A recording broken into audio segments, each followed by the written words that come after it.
Good evening, everyone, and welcome back to Tusk Episode 4. Today we are back with Marquis, and we're going to be doing something a little bit different this episode. Instead of focusing on this last week's news, we're going to go into the topic of the history of the American presidents specifically. So, I would also like to add that Tusk is now up on YouTube. You can find me at Tusk or Diamondback Tusk. And this episode in particular, you will get a visual representation of how we are ranking and putting these presidents into their tiers. How you doing today, Marquis? I'm doing good. Thank you for having me on again. Thanks for being on here with me again. Is there anything that you would like to add specifically about any of the presidents before we get into putting them into their circles of hell or heaven? Yes, I was reading a essay in the collection of essays on the executive called Reassessing the Presidency, the Rise and Decline of the Executive State. So basically, the whole historical profession has systematically a bias against libertarian presidents, not officially libertarian presidents, but people with a creed that values individual liberty over collective liberty or the state. Right. So, are there any presidents in particular that you think historians have had a bias against? It's really more of a bias in favor of that I see. Yeah, Woodrow Wilson is ranked towards the higher end of most of these rankings, these lists, but Unfortunately. he really shouldn't be when you get right down to it. I Yeah. would also argue that the same goes for the likes of other rather popular presidents, such Coughed as off FDR. Truman, Franklin Roosevelt. Yes, I would also say same for John Kennedy. Right. Yeah. I know a lot of people, particularly libertarians uh, like you and me. I know there tends to be a big divide over John F. Kennedy. Some people believe that he was really good, others believe that he is very overrated. Indeed, Right. So, if you're looking at the scale, I would give him a solid C on that. I right. am definitely of the camp who would say that John Kennedy was rather overrated and was probably elected more so because of his looks and his skill at the microphone instead of his actual policy. In the debates, when he was going up against the Republicans, people thought that Nixon won when it was being broadcast on radio, but people thought Kennedy won when it was on television, which is Really. I didn't know that. yes, Hmm. it's very interesting how just the medium that you use to broadcast can change history, like how Franklin Roosevelt was using radio to an absolutely destructive extent during his presidency when the radio was the real technology of the day. And it was the technology of the day, televisions wise, when John Kennedy was debating. Right. Yeah. I know FDR had a pretty charismatic, soothing, grandfatherly voice, and that definitely helped his popularity with the radio. Absolutely, absolutely. So, let's hop in and let's get these tiers started. So, George Washington, can you and I both agree that he goes in the very top tier? If not the top tier, then one below it. He was definitely an exceptional president. Definitely. He set the, well, precedent, but he set the standard of a president knowing that the rest of the country needs to go above him. He set the idea of the president is supposed to be the bitch of the people. And he fought for the United States. He is essentially the founding father. If you had to pick one, he was the face of the founding fathers. And he set the standard of only serving 2 terms, which, of course, wasn't set into law until the 20th century, but he made it the norm to only serve 2 terms. And I actually didn't know this until I took an American history course not too long ago, but he was the one that actually coined the term for leading for the head of the executive branch being called the president, which at the time was a very humble term, like president of the book club. At that time, that's what it was. People didn't know if it was going to be a king or a prime minister, and he said president because at the time that wasn't some huge title. Absolutely. Absolutely. One of the things that I really like about Washington was that he was able to successfully stop a few conspiracies that could have toppled the American government, like the Newburgh conspiracy in 1783, where some Revolutionary War Army officers going unpaid had the idea that they would march into Washington, not to Washington, this Philadelphia, brain fart, and they would overthrow the seat of government and they would get it paid, basically. The economics of the early country were very stormy, suffice to say. I But imagine. Washington was able to calm them down, and obviously there was no such coup attempt. And that sort of thing early on in the Republic could have been detrimental to our future success. If you start off with coups, you're going to have coups later on. Right. So, is there need we say more? George, I don't think so. as cliche as this is to say, it's cliche for a reason. George Washington, he's at the top for me, or he's at the very least tied at the top. Next, John Adams. Positive. I believe that he was the one responsible for the building of the first real Navy ships after the war. So, all the people in the Navy out there, I understand we may have a substantial military audience. Can thank Adams for that. Yeah, Sadly, the Navy atrophied and they didn't do so well in the War of 1812, but it was definitely a start. yeah, it had to start somewhere. So, from S to F, where would you rank Adams? Because I don't know as much about him as you do. I could see him as B. B? I can't, yes, I can't see any big things that he really did wrong. You have to go a little bit further in American history before you start seeing too many uh, sins from the top of the executive pyramid. Yeah, you notice the more power that the government got, the worse it started to become. Absolutely. That Power is, attracts bad people usually. yep. No. Thomas Jefferson, he's one in either S or A for me. I completely agree. Yeah. I mean, You there's, really can't say enough good about him. yeah, I mean, obviously the Louisiana Purchase, it was one of those, it was one of those things where you're like, did he really have the authority to do that? Well, at the end of the day, fuck it. It turned out great. So, I mean, It was beneficial, yes. so fuck it. I'm gonna put him in S for me. Indeed. All right. His service pre-presidency is certainly exemplary. He writing the Declaration of Independence and the Virginia Kentucky resolutions, which a lot are a rather forgotten founding document, Mm-hmm. set the stage for possible future nullification attempts, but those documents are still rather forgotten, and people don't like to talk about those. Yeah.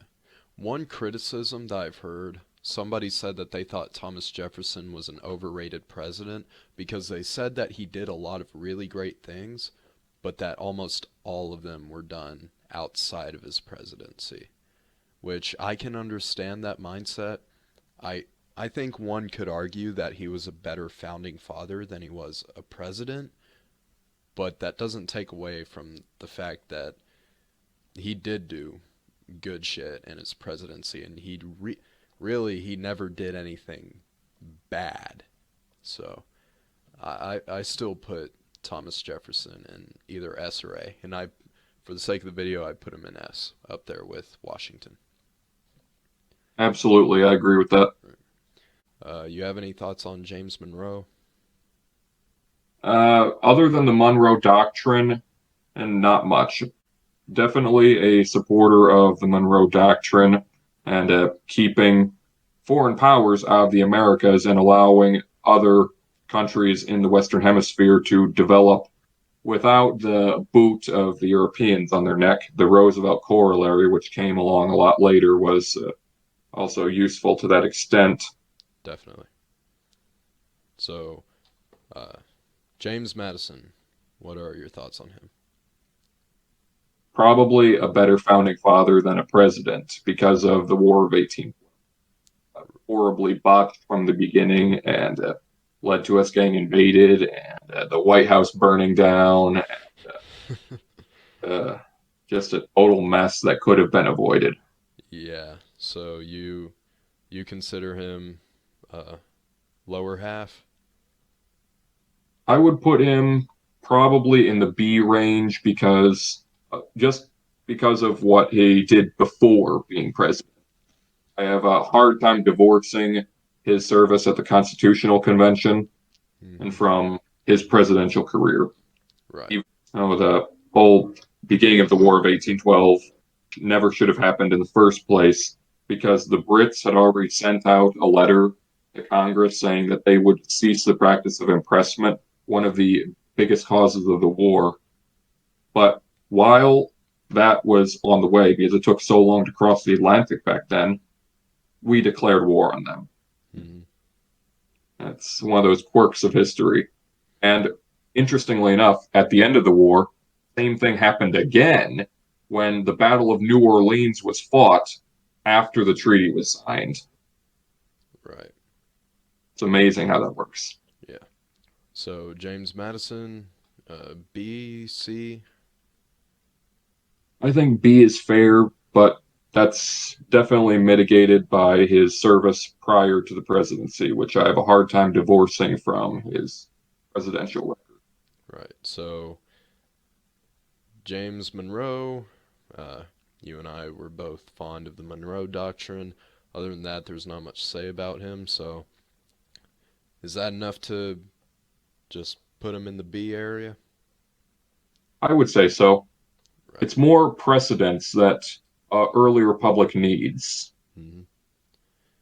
John Q. Adams, honestly, I don't know much about him, but I do know, in fact, I have it right here in a notebook, a couple of articles or a couple of speeches that he gave at I cannot remember, but it was at an event. He talked a lot about the importance of staying out of foreign affairs, and Absolutely. right, and I am very fond of that ideology.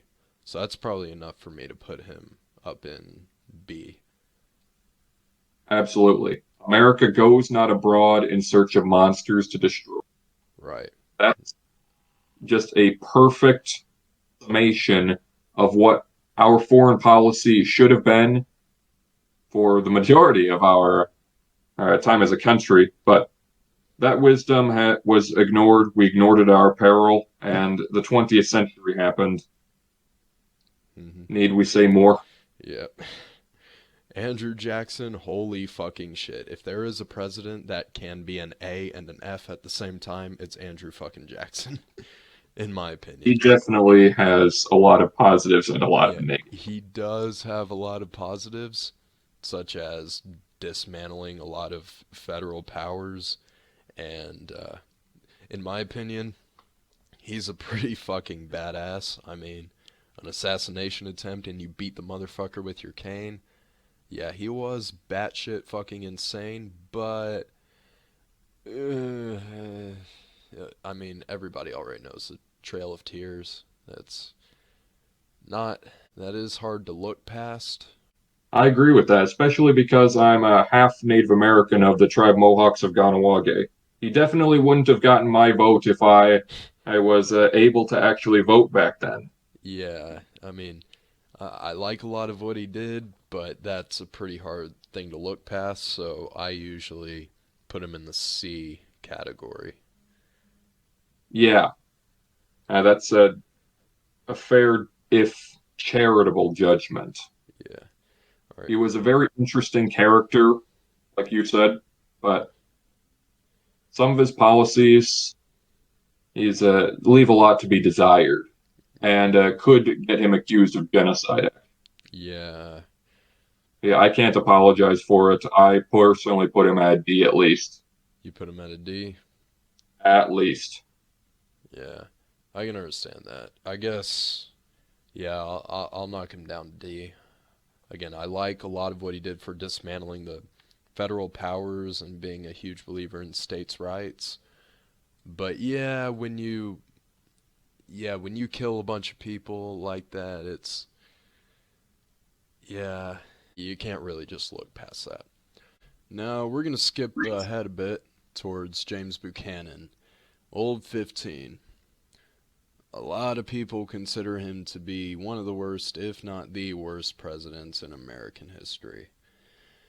That's right, Tuscan. They might have a point.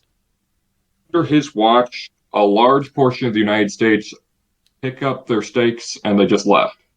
That's not something that any other president can list in their accomplishments or lack thereof of accomplishments. Having the whole country fall apart from under you is said about every president in recent history, but that's said figuratively. yeah, Him, that's literally true. yeah. I mean, under him, the country literally split in half. Yeah. Yes, I I mean, understand there are some libertarians out there who have a positive view of him. I I recall reading some article about him in the past, but for the life of me, I can't find it again. And it is hard to make the argument for Buchanan. And not having that article in front of me, I'm not about to try to restate whatever some other libertarian said. And I'm just going to rate him very poorly, not yeah, knowing whatever academic case there is in his favor. yeah. We'll I'll give give him him a D. All A right. D purely because of the secession winter and the incident where he sent troops against the Mormons. It's weird. Probably shouldn't have happened. This tier in front of me has an E. Would you? I'm not sure why the fuck they put an E in here. Would you put him Oh, at an that's E? weird. Would you put him at an Here, E or a D? is there an F tier? Yeah. I guess an E tier. It's a weird tier, but let's go with it. Yeah. I mean, yeah. I can get rid of the E, but I'm not going to. All right. Next. It'll work. Next. Abraham Lincoln, considered by many to be the best president in American history. We've talked about this in previous episodes. You would beg to differ on that, Marquis? I would. But one of the things I really like to point out about wartime presidents is the research that was done by Professor Higgs called the ratchet effect. That when there's a crisis, when people are freaking out, they turn to government and to try to solve the problem. That never used to be the case, but at some point along the lines, there was a ideological shift caused people to start turning to government. And now that people have adjusted their behavior as such, whenever there's a crisis, that immediately engenders more government growth. And one of the biggest crises of that century in the United States was the Civil War, obviously. So the growth of government, as per that theory, is going to grow. And you can see that that is precisely what happened. Conscription was introduced for the first time in U.S. history. There was an early income tax introduced. One senator actually got deported from the country to the Confederacy. Insane story. Presses got dismantled, like physically dismantled, and firearms were confiscated in border states. At one point, fresh troops from the Battle of Gettysburg were called into New York City to shoot rioters. Wow. It's a mess. Yeah, that's something that people forget. Yeah, Abraham Lincoln, in a sense, helped keep the country from completely collapsing, but in doing so, he did a lot of shit that he really should not have been able to do. That's right, Tusk. Yeah. In saying that, all this about Lincoln, I'm not defending the Confederacy. Let's talk about conscription on the matter. Larry Schweikert is definitely taking the nationalist position on the history of the Civil War. I like his work a lot. A Patriot's History of the United States. If you haven't read it, read it. It's awesome. And he brought to my attention that the Confederacy turned to the measures of big government during the war even before the Union did. They introduced conscription too, and they even introduced it earlier. There was terrible rampant inflation in the Union during the Civil War, but the South had hyperinflation. So, that me condemning Lincoln is not a defense of the Confederacy at all. In fact, they probably had an even bigger problem with big government. Right. I'm actually holding a book right now, though. Got it right here. It's called American Tyranny, The Dark Side of the Lincoln Administration, and it brings many things to light about the witch hunts that Abraham Lincoln helped start with imprisoning people with no due process. There were definitely quite a few sins from the Lincoln administration. So I'm not going to put him at the bottom by any means. I know a lot of people would burn me at the stake for putting him below the top rank, but you can't ignore all the facts. It's I would put him probably around a B at best. At absolute best, I would definitely actually put him at the very bottom, You'd put him at but the very bottom? very bottom. When you talk about repression that's happened on American soil, Lincoln is arguably right up there with Franklin Roosevelt, who actually built concentration.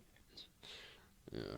I Right up there with Woodrow Wilson, too, who created the first iteration of a security state on American soil and passed the Espionage Act yeah, that we're still prosecuting people under today, by the yeah, way. fuck the Espionage Act. Right. But Absolutely. I think we'll have to agree to disagree on Lincoln being that low because I do think at the end of the day he did handle the division between the country the best that most of anyone could at the time. He did commit a lot of great sins like confiscating border states' firearms, instituting martial law, the witch hunts, but I do think that when it came down to the actual war itself, him doing basically the opposite of what presidents do during our lifetime, which is he actually told the South, and he had every reason not to, but he said, we are not enemies but friends, and he did try to reconcile the nation the best they could. I I'm, g- Absolutely. I'm going to put him at a B for that. Indeed, Tusk. We might have to disagree on that. But before we move on, I want to share this quotation from Lincoln from a speech he made in 1847 that I love to bring up in debates like these because it's absolutely hilarious. Yeah. Any people, anywhere, being inclined and having the power, have the right to rise up and shake off the existing government and form a new one that suits them better. This is a most valuable, a most sacred right, a right which we hope and believe is to liberate the world. Unquote. Abraham Lincoln literally endorsed secession in an 1847 speech. That is pretty fucking funny. Yeah. It's amazing. Yeah. History is very funny. You can't make this up. Fuck. Yeah. Next, you got any thoughts on Andrew Johnson, number 17? Well, he was the first to be impeached, Yep. so that's historic. Yeah, yeah, not a good look. I know a lot of people consider him one of the worst presidents. Um, he was a very sketchy character. That's probably a fair assumption. Yeah. Yeah.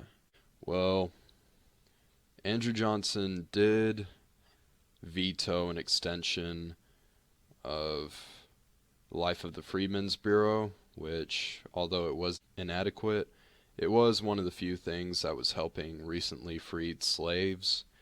And he vetoed a Civil Rights Act, and it was designed to basically counter the black codes that were rising in the state constitutions. And he justified it by saying that it went beyond the proper scope of federal powers. He basically shut down everything possible to keep racial segregation down. And that's not just talking about the federal powers, but he vetoed several acts that would keep the federal government from oppressing recently freed slaves in general. So I would probably put Andrew Johnson at an E or an F. I like his philosophy of keeping the federal powers to a minimum, but he came in at a shitty time and he did not do very well with it. What say you? Conceivably. One of the things that about what you just said right there is that's indicative of a paradigm shift in the way we think about federal power versus state power. So before the Civil War happened, this kind of discussion about the federal role in these affairs of the state would not have been happening. But once the Civil War happened and political consciousness shifted really from people being citizens of their state to being citizens of the nation as a whole. And you could argue really that the United States as an entity in of itself, as opposed to a weakly bound collection of smaller states that only during war sometimes bind together for a whole endeavor, really started after the Civil War. So right there, I wouldn't say that Andrew Johnson started that paradigm shift. I would say that was absolutely a Lincoln thing, but you could definitely see where with debates like that, that's when it started. That's one of the early iterations of a shift in how you think about federalism. Yeah, definitely. So, can we agree Andrew Johnson goes in the E area? Maybe D on a good day? Somewhere down there. Somewhere down there. All right. Next, Ulysses S. Grant. I don't think he really deserves all the hate he gets. I know some historians have reevaluated him and said, he really wasn't that bad. I support him for fighting against racial segregation. I think he gets, off the top of my head, I say he gets a C at worst. Understandable. His regime is sometimes thought to have been one of the most corrupt in U.S. history, but he himself wasn't personally corrupt. So there's always that. The man was good, even if the men around him weren't. So that shows he at least had integrity. And the man himself was obviously an American hero, being a general in the Civil War. Definitely. Yeah. I mean, we can't really find much on him that directly links him to the corruption of his administration. So I don't know all that much about him other than he was a great general in the Civil War. He fought against racial segregation. I can't find much dirt on him. I'll give him a B. Indeed. It's widely rumored in pop history that the guy was an alcoholic, but those rumors there's really less to them than meets the eye. I did some reading into that in a book I read not too long ago called Crucible of Command. It's a biography of him and Lee, where those rumors started with army politics during the war, where his immediate supervisors wanted to stymie his career, so they blew a couple incidents of him drinking out of proportion and tried to make him into be a drunkard.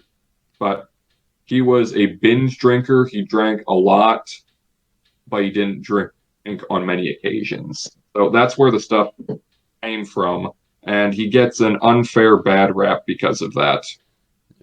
It's I heard he smoked a lot of cigars though, which, hey, classy fucking guy. classy, maybe unhealthy, but cigars don't impair your judgment like alcohol does. But the Exactly. fact is that the man wasn't an alcoholic. Yeah. Next up, we're gonna skip ahead to Teddy Roosevelt. Your thoughts? There is a lot to like about Teddy Roosevelt, and there's a lot to not like it. Personally, the man's incredible. Can we agree on that? Oh yeah.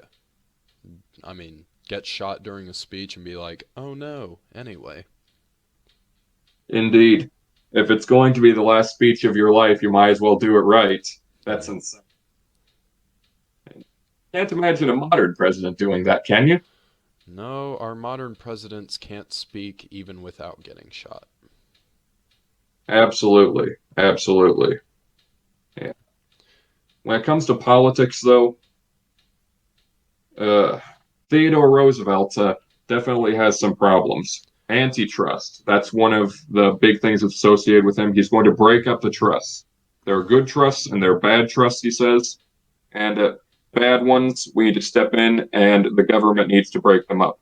But as Murray Rothbard pointed out, the only real monopoly that can ever form is a monopoly that's a company that's granted a monopoly charter by a government. So long as there is not a legal barrier to competition that is granted by the state, then every company in every field will eventually be surpassed by another one. Right. But Yeah. mainstream economics and mainstream historians don't want to submit to that sort of economic thinking. So obviously, I can't be very much in favor of Roosevelt's economic policy then. Yeah, Teddy Roosevelt, my best argument for him is he's not Franklin.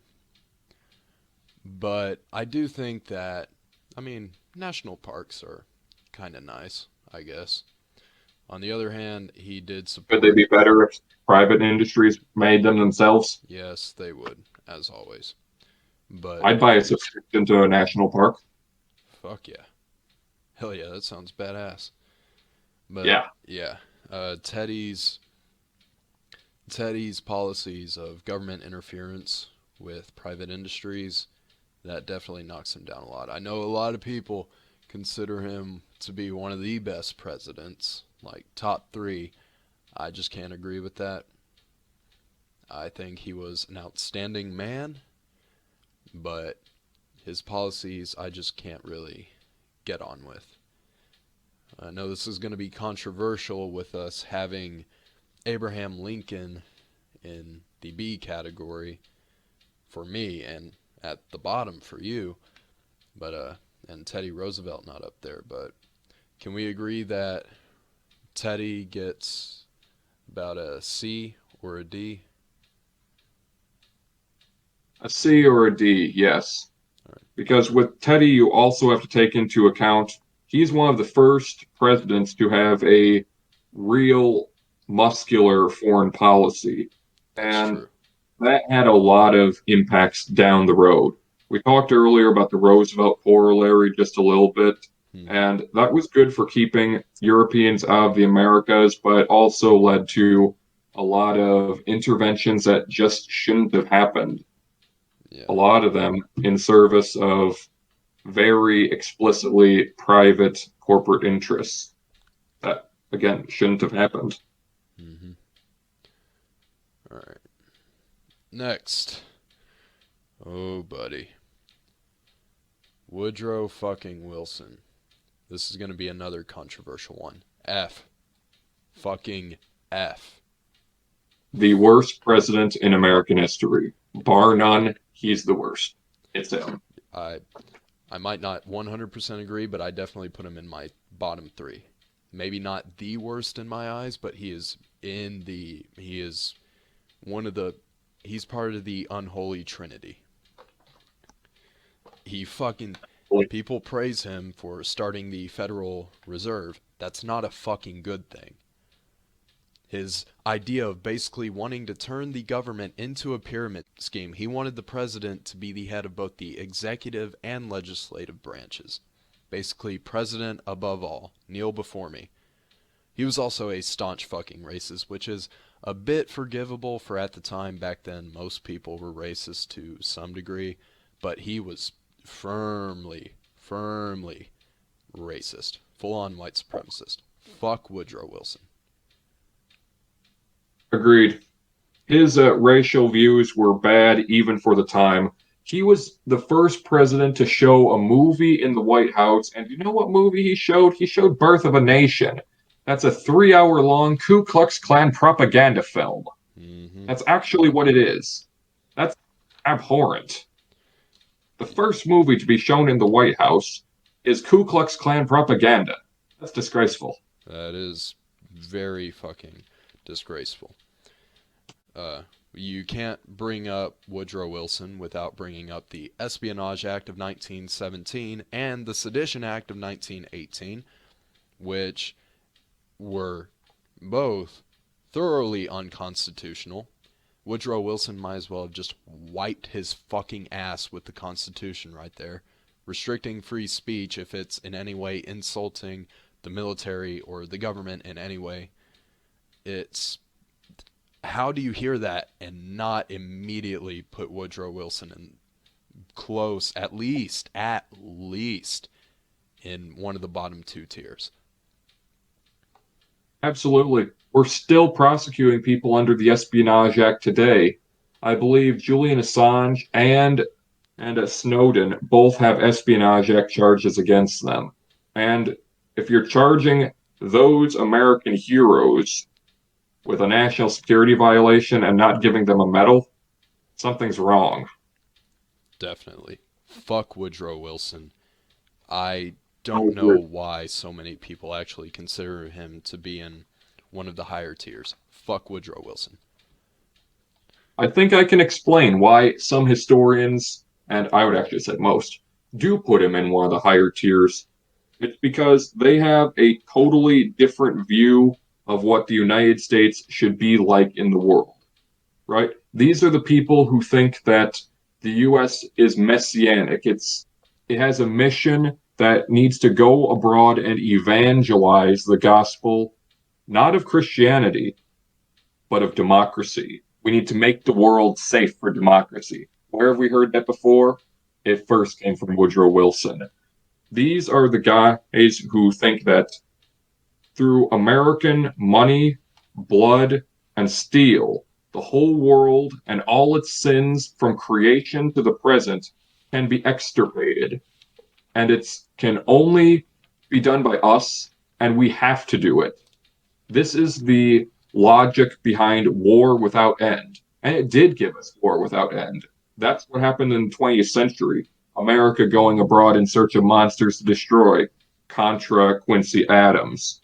And there was a great essay that was written by Richard M. Gamble called Woodrow Wilson's Revolution Within the Form that talks about this even more. I can't even talk about my esteem for this essay. It's excellent. So, basically, Woodrow Wilson completely destroys the concept of the U.S. government being there to provide for liberty at home for the American people. That's why we founded this country. That's why we seceded from the British Empire, was to secure American liberty for Americans.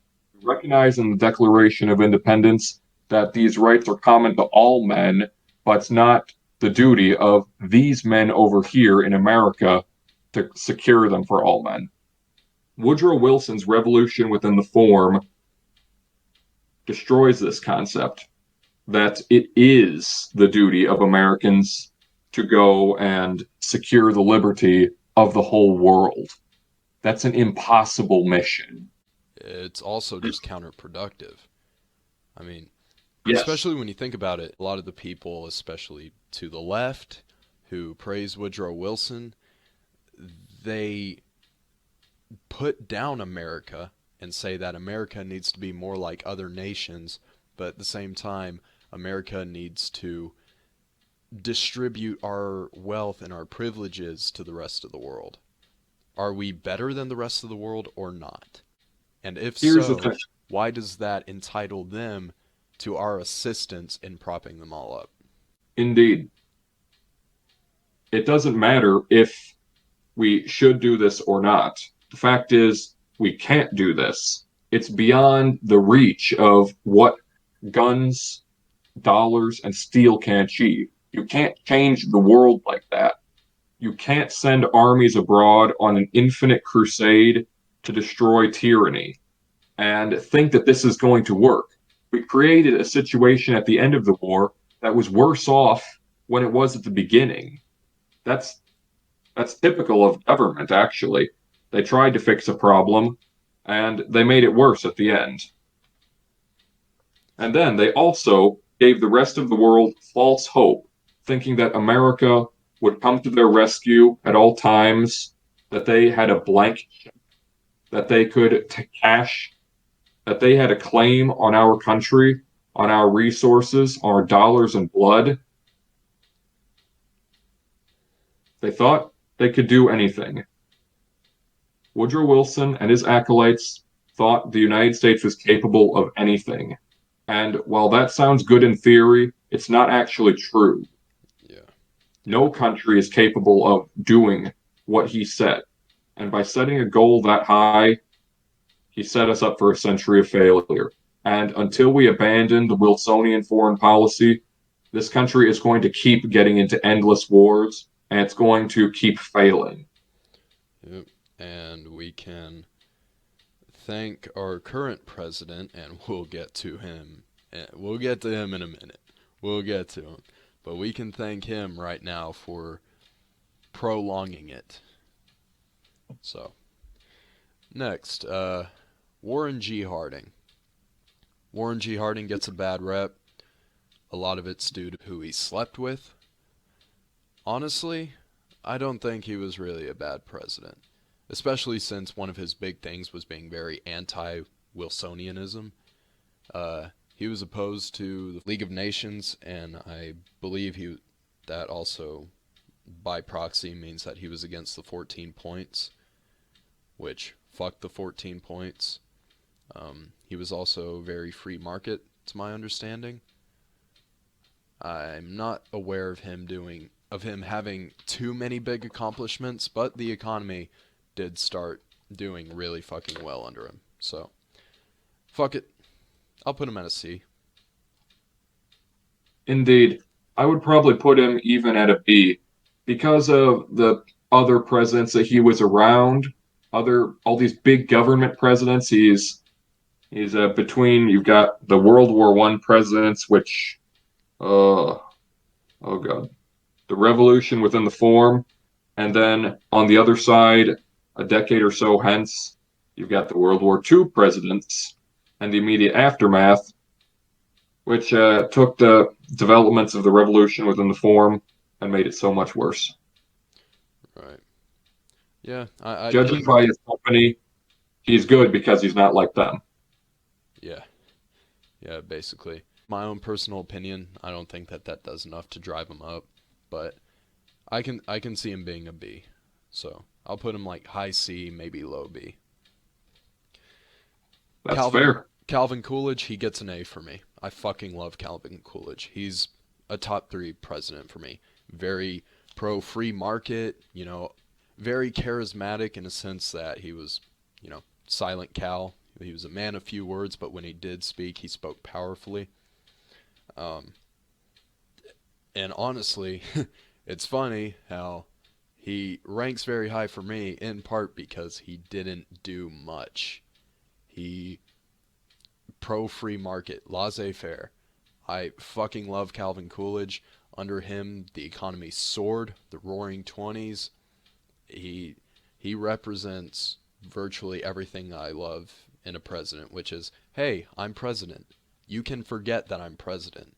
You should be able to forget on a daily basis who the president is, because he the president should not be a huge part of your life. Fuck the government. He was very pro small government, and I mean, I'm just repeating myself at this point, but free market, let the people do as they please. He's a top 3 president for me. A lot more presidents, especially ones in the more modern times, should have taken off him and just not done much. The more government does, the more it's going to mess up. Exactly. Yeah, I actually have some examples of how the economy did under Calvin Coolidge. Throughout the 20s, over the course of the Roaring Twenties, the economy grew 42%.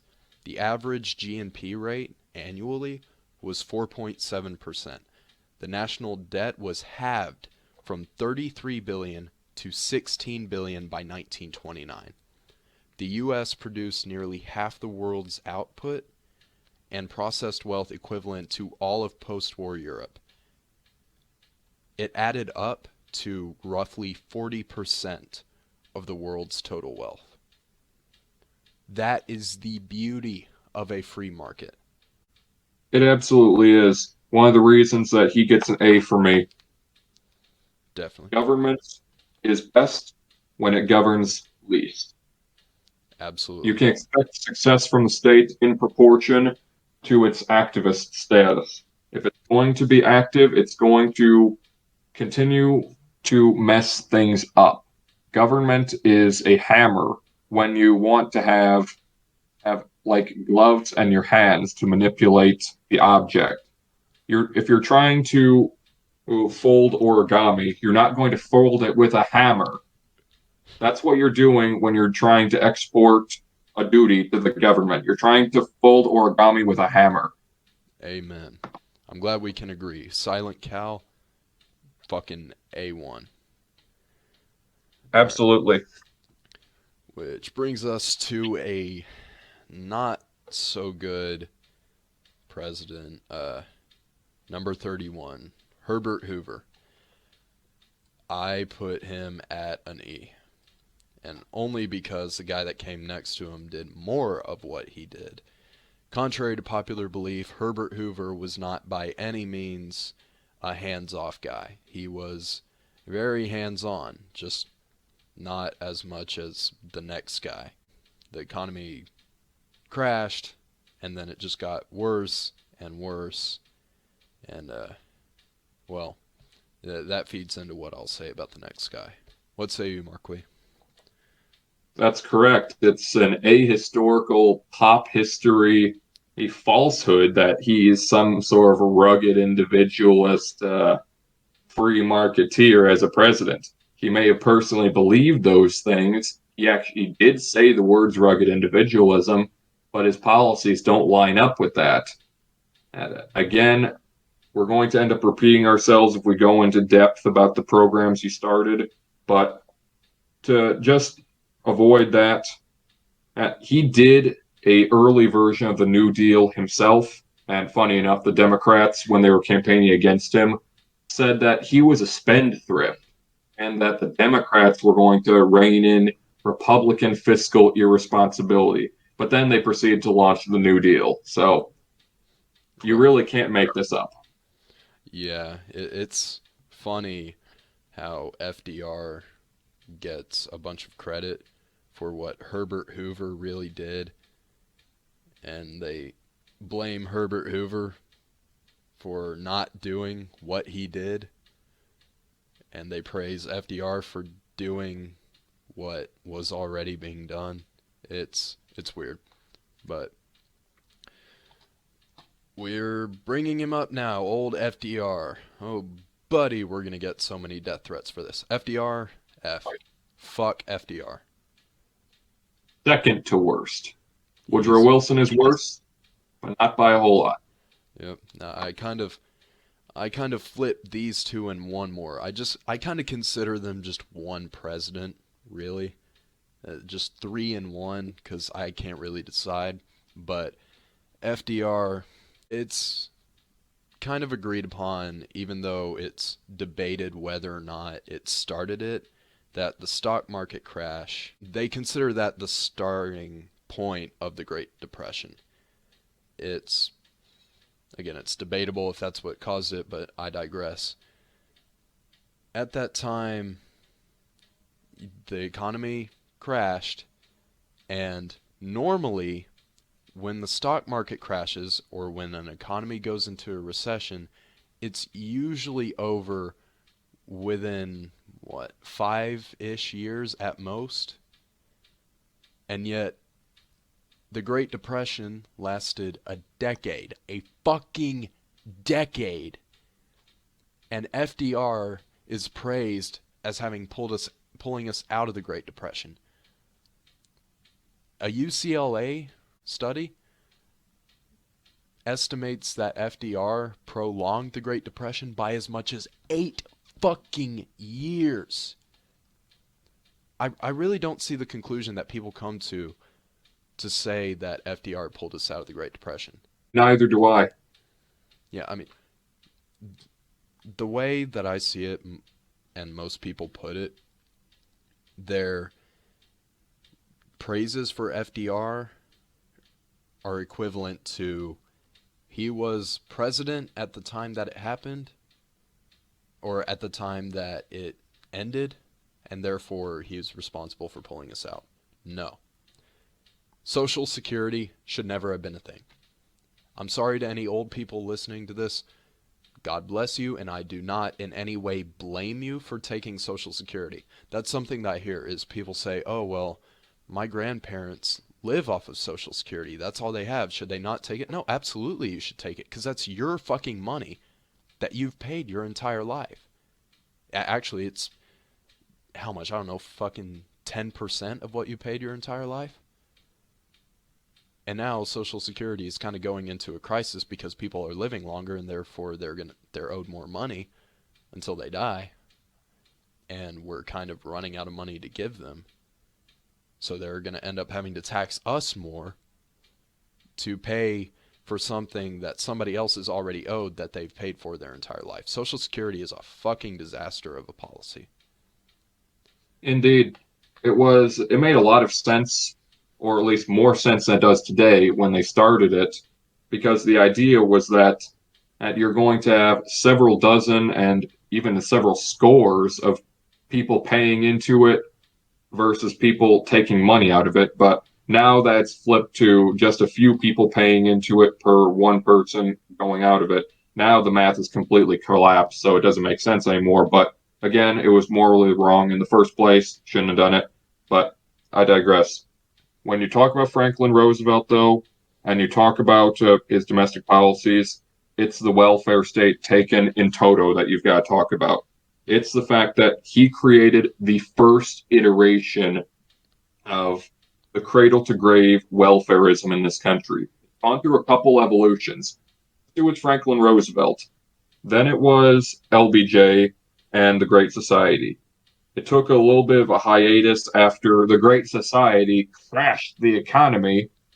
And then when Reagan tried to slow its growth, slowed it for a little while, then we got right back on the welfarism train with the Bush the second and then Obama.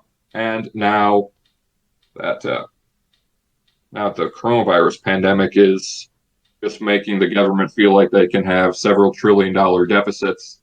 Now we're back on a new evolution of the welfare state, but I digress. If you want to trace the chain of evolutions back, it starts at Franklin Roosevelt.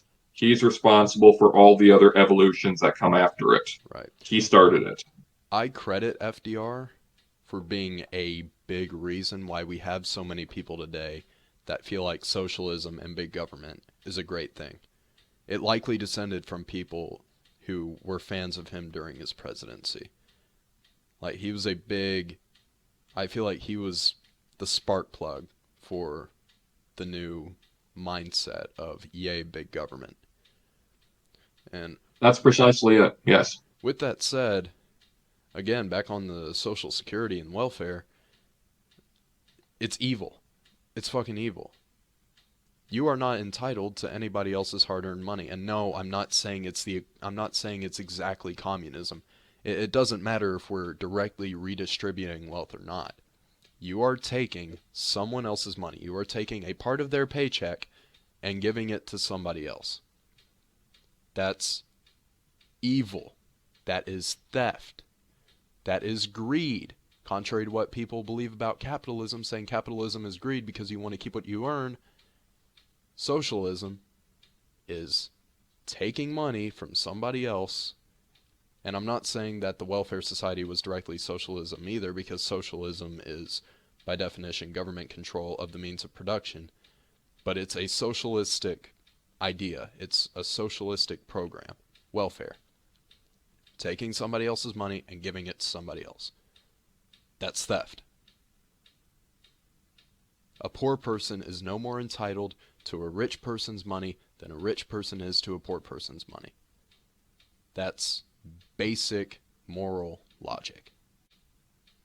Indeed. Welfarism absolutely abridges the right of property, which is precisely what you've been talking about this whole time. It's that you have a right to the fruits of your own labor. You don't have the right to the fruits of your neighbor's labor. But welfarism just throws a monkey wrench into that. Never mind that a society with very strong property rights and a booming free market is also a very charitable society. Notice how well the churches do with giving to charity and tithing and all that. Indeed. But I digress. Whatever. If we had less taxes, then there wouldn't be as much crowding out, so to speak, of private charity. But now that we've outsourced charity to the government, that even hurts religious charity, driving the levels of that down. But whatever. And think about it this way. You get your Social Security check, right? And it's, I don't know how much it is nowadays, but I've heard you get roughly $30,000 a year off of Social Security, maybe less. Imagine if every tax that you paid for Social Security throughout your life, from the time you're 16 or 18 years old to the time you're 70, imagine if instead of paying a little bit from every single paycheck towards Social Security, you didn't get taxed that much, and instead you put that money into a 401k. And not only do you get all that money back by the time you're retired, but you get the matching, you get the interest that you get from that 401k system. You would get so much more from that than you get from Social Security.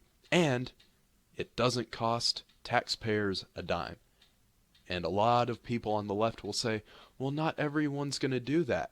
Tough shit. That's their choice. If you don't want to save for retirement, by all means, do that. But I'm not going to pay for the consequences of your short-term intuition. Indeed. There is a private option for Social Security that started in Chile when it was voluntarily opened, and you could switch to it or you could stay on the government option. I'm reading an article about this.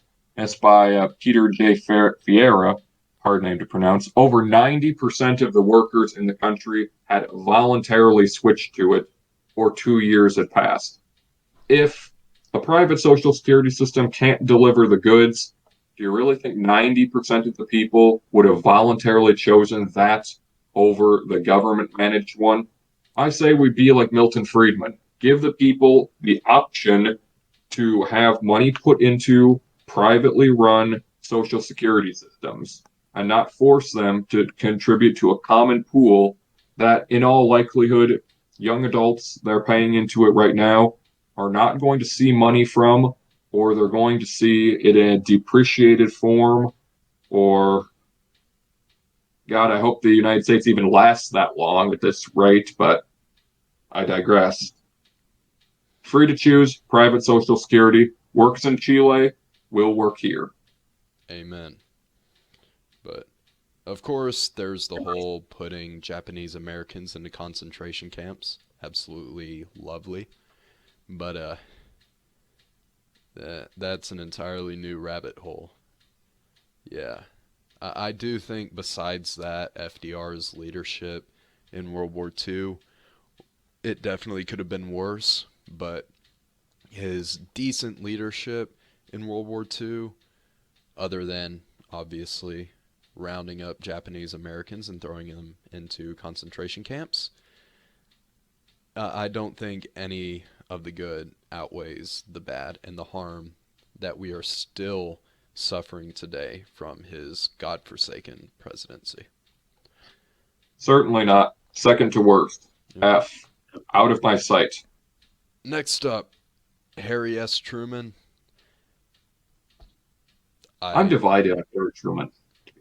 I mean, What do you think? he was the last president with any sort of facial hair, and I couldn't even find a picture of it. I just heard that he had a goatee at one point, but props for that. Other than that, I don't know all that much about Harry S. Truman. He tried to carry on some of FDR's policies. He tried to implement more fucking New Deal policies, which just for that, I'm going to put him in E. Yes, he's definitely a lower tier president. He tried to carry on the New Deal, called the Fair Deal, but Right. whatever. Couldn't even come up with a new name for it, but that doesn't matter. The person himself, he's a really cool guy. He was an artillery officer during the First World War, and they were coming under fire from the Germans, and all the Americans are abandoning their battery and running to the rear. And he just gets up on the gun and starts cursing a blue streak, screaming at them. And they all come back to the battery because they're scared of him. And he's this little guy with spectacles, and it's just an amazing story. That's amazing. And on another occasion, when he's president, keep in mind, he's president when this happens. His daughter is a ballerina. She's a dancer in Washington, and she puts on this lovely show, apparently, at a Washington area dance hall. And this total prick in the newspaper writes this real snarky, nasty review of her in the paper. So he writes a letter to this guy and says that he's going to punch him out if he sees him. And he's president when this happens. And any president who's going to write to a journalist that he's going to physically beat the guy up for writing a negative review of his daughter's ballerina dancing in a newspaper is quite a character. Yeah, that's borderline Andrew Jackson levels.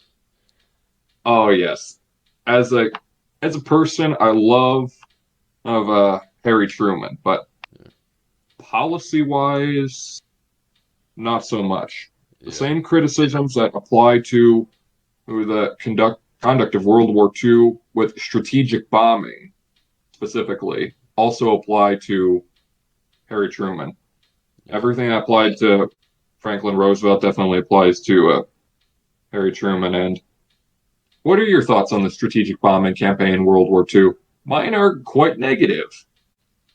I don't have much positive to say. I just don't think it's justified to bomb that many innocent people. Why are you bombing whole cities full of civilians off the face of the earth? Yeah. That's a war crime. Yeah, it is. Needless destruction of civilian life. You should never bomb civilians from the air, under any circumstances, ever. Doesn't matter what flag you're flying, you can't go out there and target civilians for any reason. That's unconscionable.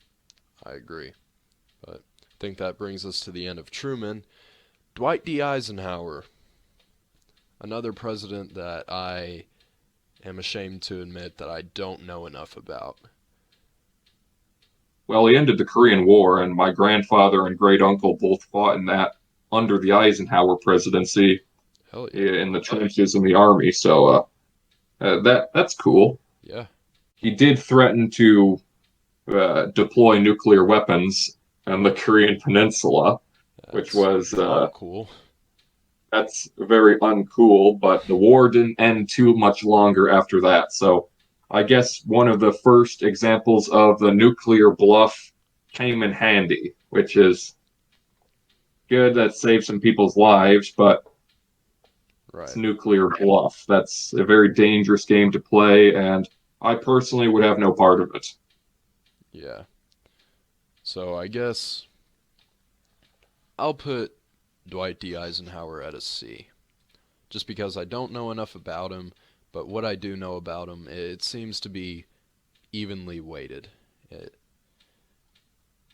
Yeah, there is that. He built the national highway system, which there are some libertarians who will honestly argue that the road should be private. I haven't read the main essay on that yet that was written by Walter Block, so I'll abstain from talking about privatizing the road. But there needed to be a highway system. He built a highway system. yeah. It hasn't completely fallen apart yet, so that's a plus. I'll give him a B. You give him a B?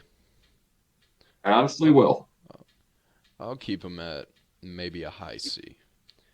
Uh, Fair. Not to mention, there is, you know what? Fuck it. I'm gonna put him at a B because that is a catchy jingle. I like Ike. You like Ike. Very well then. Fuck it. All right. Next, JFK. Uh, a bit overrated. He would be considered a Republican in today's political scheme. I like his support for the free market. I mean, he was killed by a communist for a reason. He was very anti-commie. He supported gun rights. That is very ironic, but um, I just don't have much to not like about him. But I also don't think that he did anything really spectacular. Um, I'd put him at a C, personally. Right.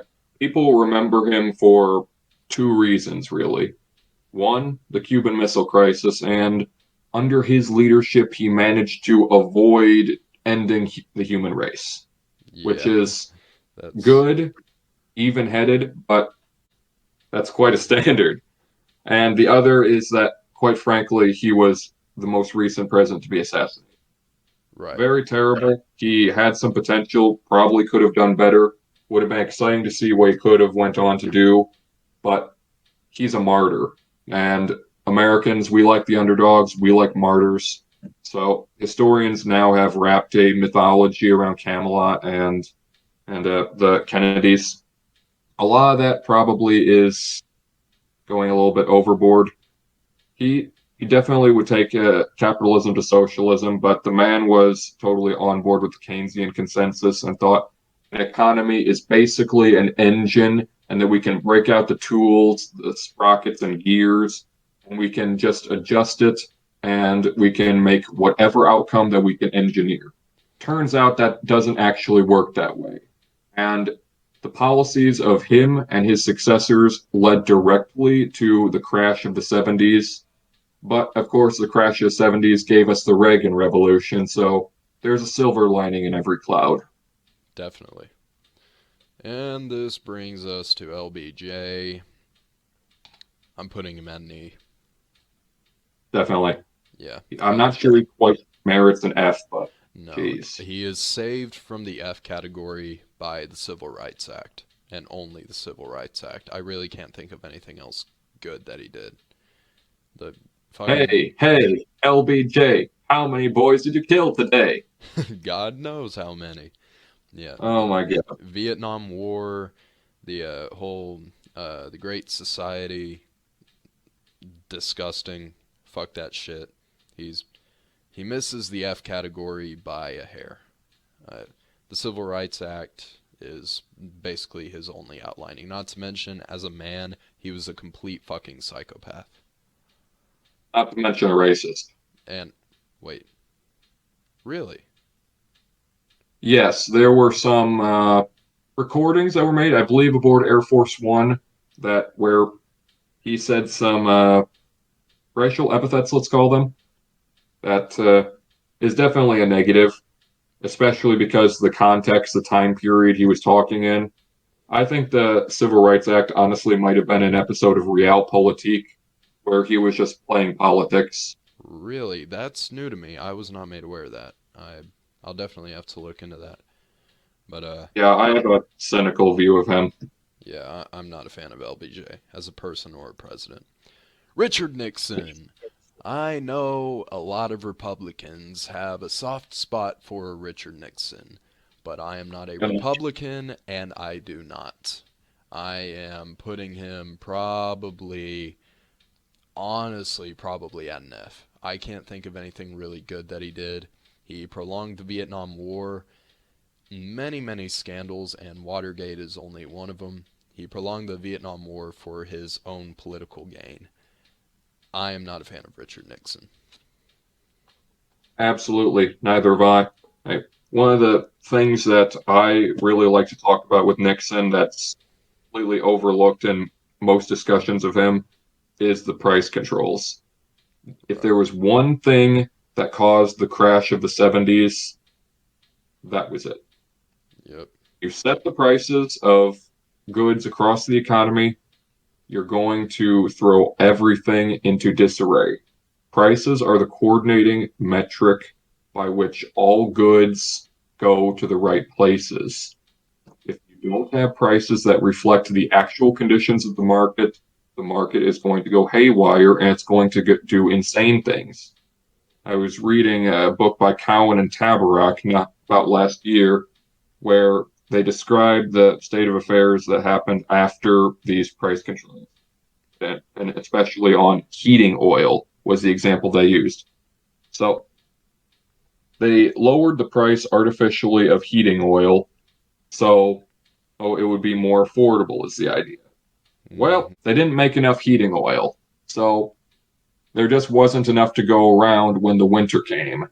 And since the price was the same across the country, then the heating oil didn't go the right places, and homes in New Jersey went unheated while pools in California got heated because there was too much heating oil on the West Coast where it got not very cold, not nearly enough on the East Coast where it's bitterly freezing. If you want to freeze in a New Jersey house because you put price controls on oil, then go ahead and put price controls on. But I'd rather have a free market, have slightly more expensive heating oil, and actually have heat. Yep. But that's just me. Yep. I'm not a fan of Richard Nixon. That's what happens when you have the wife-beating, jizz-stained hand of the government controlling the economy. Next, Gerald Ford. I do not know much about Gerald Ford other than he supported a relatively free market. And by relatively free, I mean he supported a free market. I just don't know of any policies in particular that he implemented for it. But he also pardoned Richard Nixon, a very corrupt call that he should not have done. I'm going to give him a D. That's what she said. Understandable. One of the things, I'm kind of torn about whether he should have pardoned Nixon or not, as a lot of his logic behind it was that it would be a bad precedent to put a president, an ex-president, in prison. And he's probably right. If we started doing that back then, uh, God knows what we would have tried to do to our future presidents. Well, we're We kind of already seeing that. impeached President Trump twice. Yep. So, Yeah, I do with agree. that kind of precedent, it would have been worse. He said that he was trying to just try to put the whole thing behind us, but it kind of did the exact opposite. So I don't know. I'm just not a fan of him. I don't know much about him, but I do think that was a bit of corruption, almost as if they had kind of schemed together for it. Wink, wink. But anyway, Jimmy Carter, F, F, F. just not very good. Yeah, F in the chat. yeah. It's a shame because he is a good guy, but I think that's partially why he was such a bad president. I mean, you watch his videos because there was a bunch of energy shortage around the United States because Jimmy Carter decided to try to go green. And people were like, hey, we're freezing. I cannot afford to heat my home. So he sent out a video saying, well, grab a sweater and light a fire. Everything's going to be okay. And he had almost this Mr. Rogers type feel to him, which is just not good for a president. With a president, you want answers, you want solutions, not just, we'll be okay. And his policies were bad. The United States was not good under him. He just didn't have a backbone. He just not a good president at all. Indeed. He was just out of his depth when you get right down to it. Politics is a very dirty game. Friedrich Hayek talked a lot about this in The Road to Serfdom, that power inherently attracts very unsavory characters, and the most unsavory characters get to the top. His words were the worst, right? Yep. So, out of his depth. Yeah. And he shouldn't have bungled our little scheme to get American hostages out of Iran and wound up losing helicopters and men in the process. But that's never should have happened. Yeah. Ronald Reagan, he gets an A for me. I like Ronald Reagan. I would be lying if I didn't say some of it just comes from his charismatic nature for me, his amazing sense of humor. I am a big fan of Reaganomics, and he is the exception in my eyes to you need to be kind of a shitty person to be a good politician. I think that he really was a great man, and I think that he was cut out for the job in a way that not many other people were. He would be an S for me. He would be top tier for me if it wasn't for the national debt. He didn't get the national debt under control, and it's something that I think somebody like him really should have been able to do. But I'm a big fan of Reagan. I also am a big fan of Reagan, and I probably would give him an A myself. I used to be the biggest Reagan fanboy ever in high school, but I since stopped being a conservative and drifted over to libertarianism.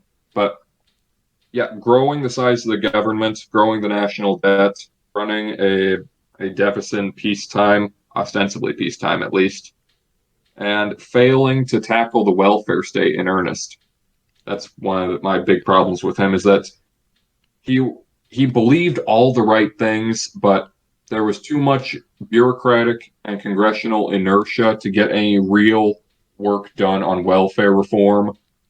And his heart might not have been in it when you get right down to it, because he was originally a New Deal Democrat. Yeah, he was a Democrat originally. Yeah. But. Yeah. Just didn't go hard enough against the welfare state. Yeah. A little bit disappointing, but all communism. Overall, I think that he did do a solid job as president, and he was a funny guy. He is the perfect grandpa when you think about it. I would love for him to be my fucking grandpa. Right. George H.W. Bush. The revolution betrayed. Yeah. Overall, I don't know enough about him. I like his policies of traditional values and a free market, obviously, but there was also much to be desired in the fact that he said, read my lips, no new taxes, and sure enough, there were new fucking taxes. So he gets a C for me. I'm not going to put him down there with Andrew Jackson. Indeed.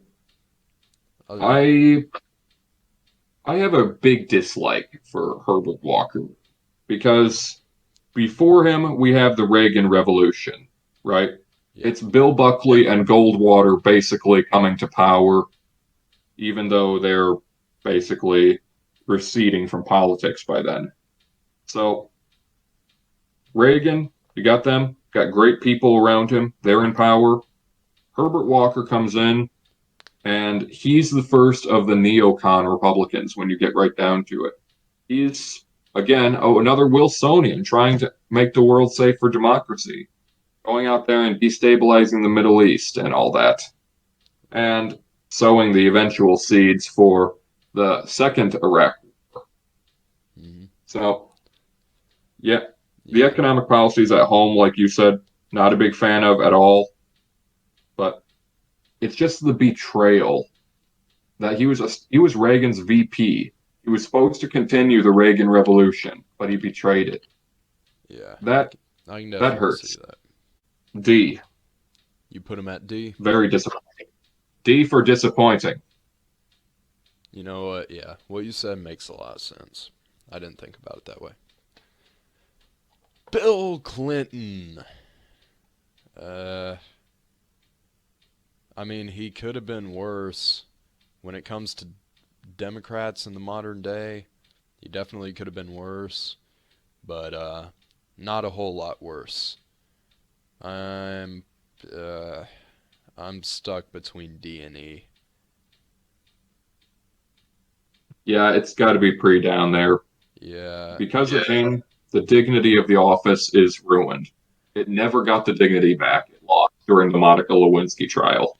Yeah. That was the day that we lost all dignity as a presidency.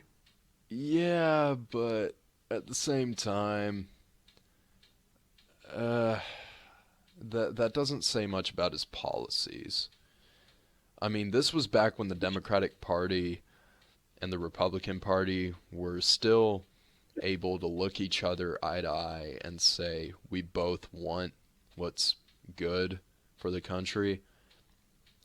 Like, when you think about abortion, for example, Bill Clinton himself even said, safe and legal but rare. Okay, Republicans disagree, but at least Democrats can agree that abortion is not something to be praised. Gun control, it was also a much smaller gap, but I don't know if I'm ready to put Bill Clinton at an E per se, because I don't want to put him down there with James Buchanan. But at the same time, I don't think that he was better than George H.W. Bush. Neither do I. I'm putting him in the same rank with George W. Bush. Right. It was a liminal time, so to speak. It was a time of real transition between the Reagan Revolution, which is still getting stamped into pieces for them, and after them, you've got the madness of the post 9/11 years and the Democrats completely abandoning the working class and the Republicans spinning further out of control into neoconservatism. Right. It was a weird time, the Clinton presidency. Yeah, it really was. But yeah, he ruined the dignity of the office, but I don't have a whole lot to say about his policies. This was back when America wasn't a complete shit show from a societal standpoint. Anyway, George W. Bush. No. I'll put E. E. Echo. This guy is terrible. Wars in the Middle East that are dragging on for years and decades. Yeah. Afghanistan, longest one in our history. Yeah, that is a hard one to look past. Yeah, I don't think he's as bad as some people say, but I definitely don't think that he's particularly great. I can see putting him at an E. Yeah, the Middle Eastern wars are really hard to look past, and they are one of the biggest sins in our nation's history.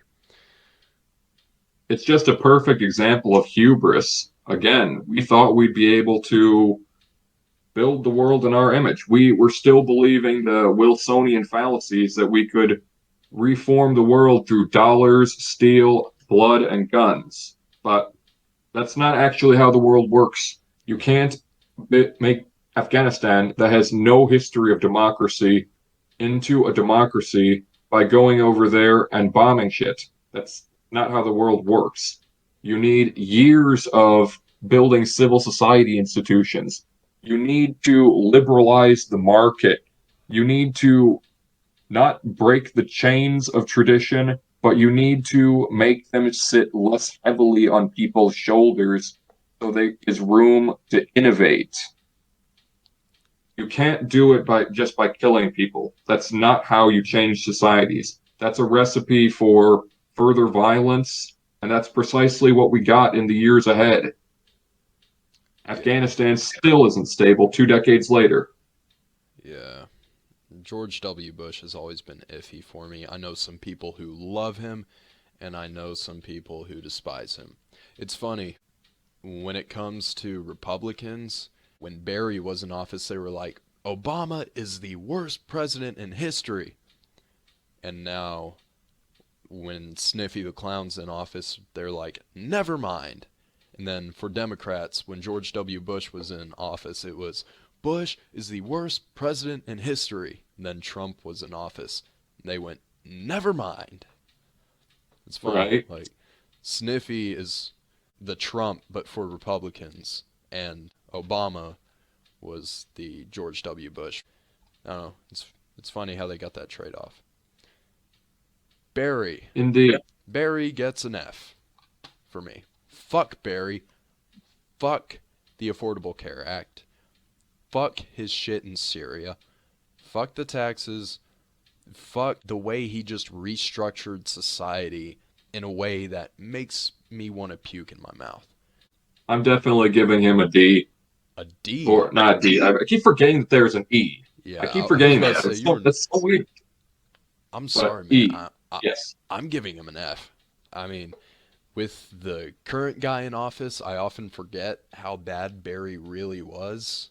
It may like I think back and I'm like, man, Barry, he was so charismatic and well spoken. Fuck that shit. That's the only really good thing that there was to say about him. The way he ran his entire campaign of by being the first black president of the United States, I will bring the country together and make it less divisive. And then he did the complete opposite. Anyone who does not vote for me is a racist. I am not for blue states or red states, but for the United States. Fuck this guy. Fuck him.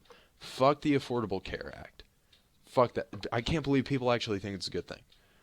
Like, charging more, you're basically just making that shit more expensive for everyone. Just because it's not directly coming out of your pocket and into the cash register does not mean it's not coming out of your pocket. Fuck. Absolutely. Yeah.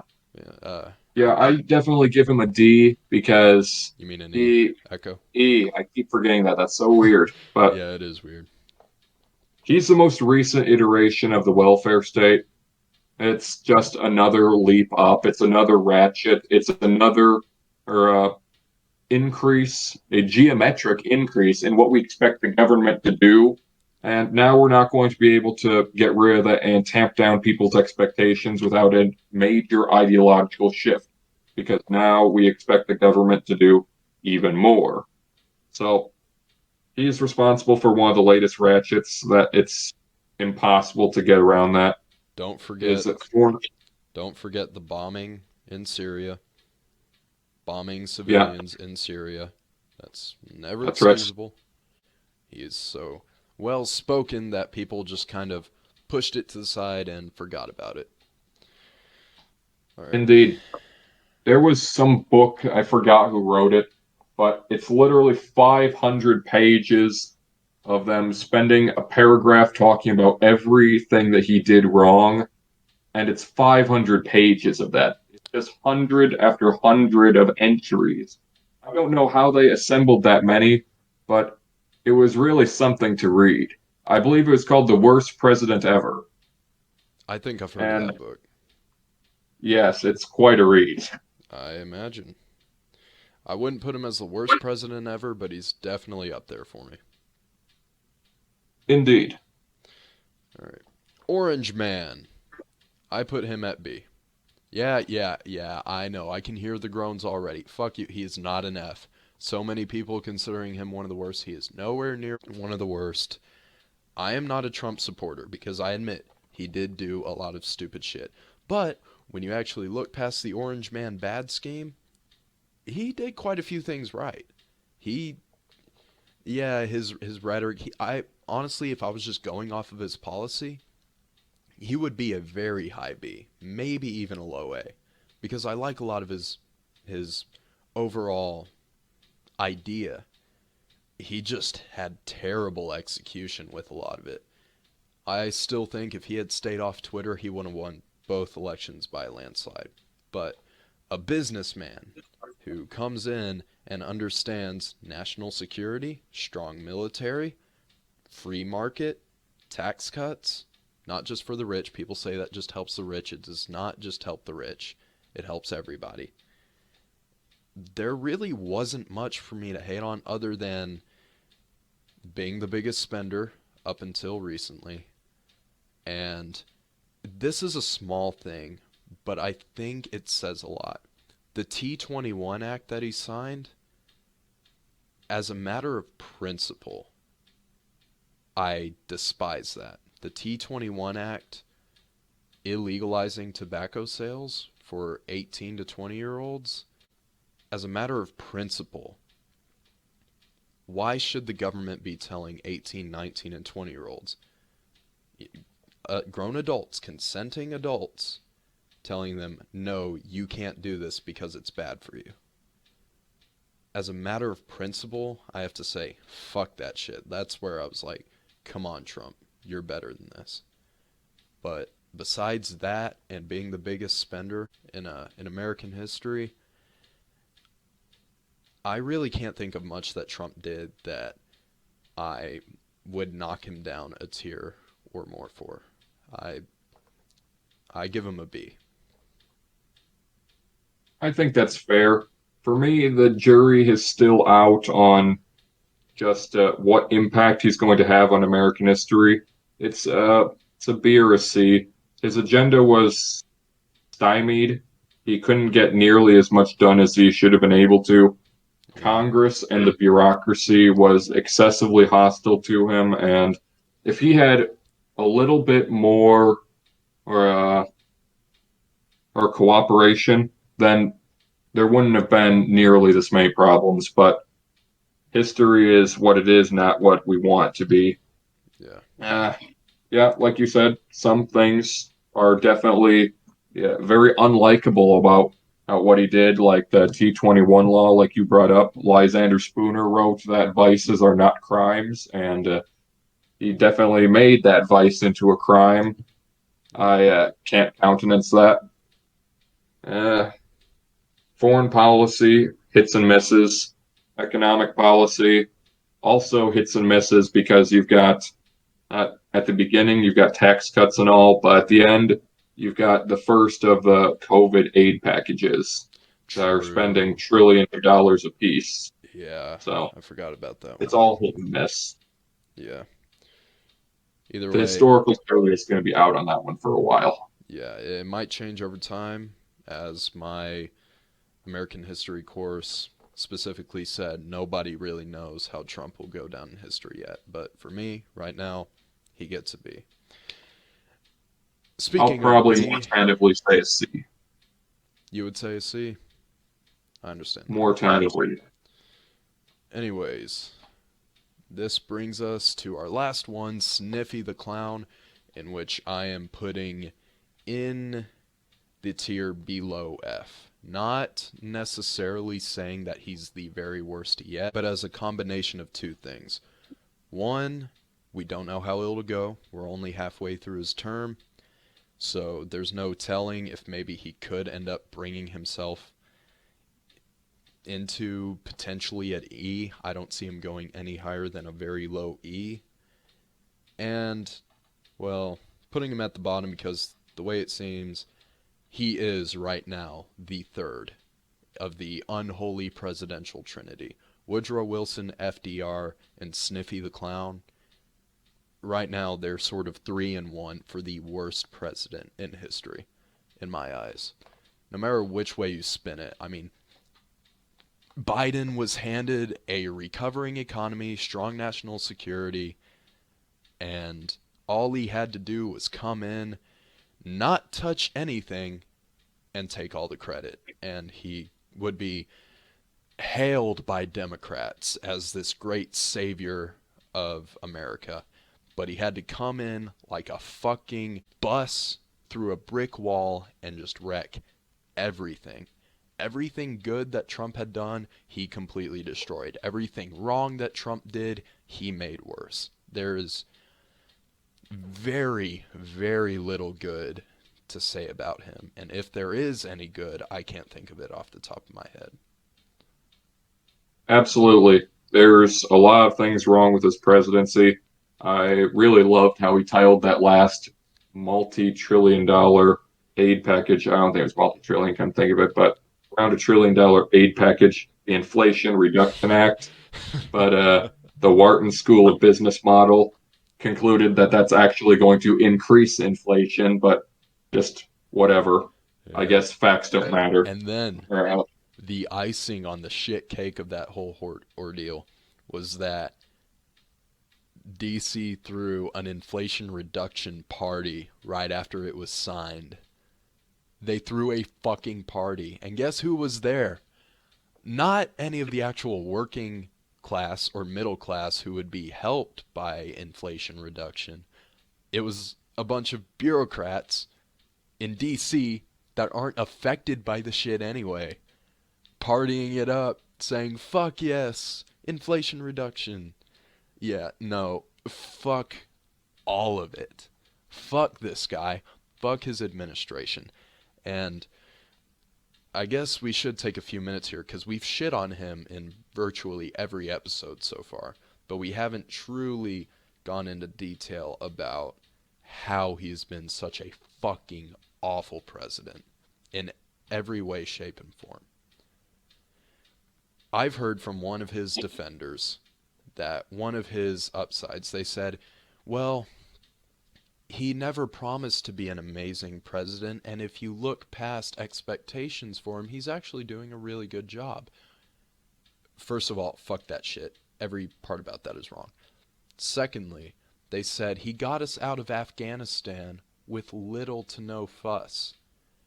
Saying that he got us out of Afghanistan with little to no fuss is like saying, yeah, the drunk driver killed 10 people, totaled the car, caused 50 grand in collateral damage, and just crashed us into the living room.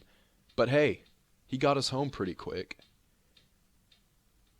Seriously, everything this guy has done, apart from, I guess now I can think about it, giving a pardon to people who have been charged with marijuana possession, I'm down for that. Like, deadass, that's like the only thing I can think of. But that does not in any way outweigh his massive failure. Indeed. There's something wrong with running $1 trillion deficit. There's something wrong with a giant omnibus legislation that spends trillions of dollars and passing a new piece of historic spending legislation every few months. That's what we've been doing since the start of this pandemic, and it's something that both Trump and Biden have been doing, and it's taking the U.S. to uncharted waters fiscally. We shouldn't be doing it, and it's going to keep wrecking the economy. Joe hasn't put price controls on yet. I honestly think that might be just a matter of time. He's right now releasing a large amount of petroleum from the strategic oil reserve to keep gas prices low in the lead up to the midterm election, which is really amazing that he would sacrifice the strategic petroleum reserve for votes, but whatever. I'd like to add that he's been blaming the Russian-Ukrainian war for high gas prices. According to the EIA, the amount of oil that we were receiving from Russia before the war, it was 7%. 7% of our oil was coming from Russia before the war. And gas prices were going up before then. So he's out of excuses. Indeed. And people say, well, the oil industry is private. Yeah, so is the healthcare industry. So is the food industry. but it can still be heavily influenced by government. When you shut down major oil operations, you decrease the supply of oil, which increases the demand, which in turn increases price. That's how it works. That is basic economics. Is it entirely his fault? Not entirely, but a huge, huge chunk of it is his fault. So, fuck Joe Biden. Let's go, Brandon. However you want to put it. Fuck this guy. We need him out. I just hope that in the next general election we can muster someone who can do it. Hopefully so. Whether it be Trump, whether it be Ron DeSantis, whether it be the fucking Kool-Aid man. The Democrats had their literally anyone else 2020. It's time for our literally anyone else 2024. Even Jeb Bush. Yeah, even Jeb Bush. Fuck it. You know, this guy, like I said, he's the guy that makes me miss Barry at times. Don't come back, Barry. Even if you could, please don't. But, indeed. Yeah. So are we in agreement? Jeb 2024? Anything over this guy. Yeah. Yeah, sure. But As yeah. a disclaimer, I'm not serious. Okay. Yeah, good. Not Jeb, though I would take him over Sniffy the Clown. But yeah, definitely not Jeb. We can find somebody better. But God anyway, willing. yeah, that about wraps up the tier list.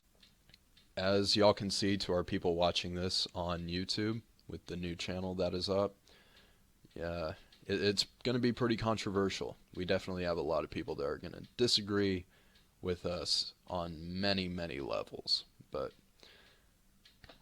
this is our tier ranking. Marquis, thank you again for joining me. Thanks for having me, Tusk. Awesome. I'll see you guys next time.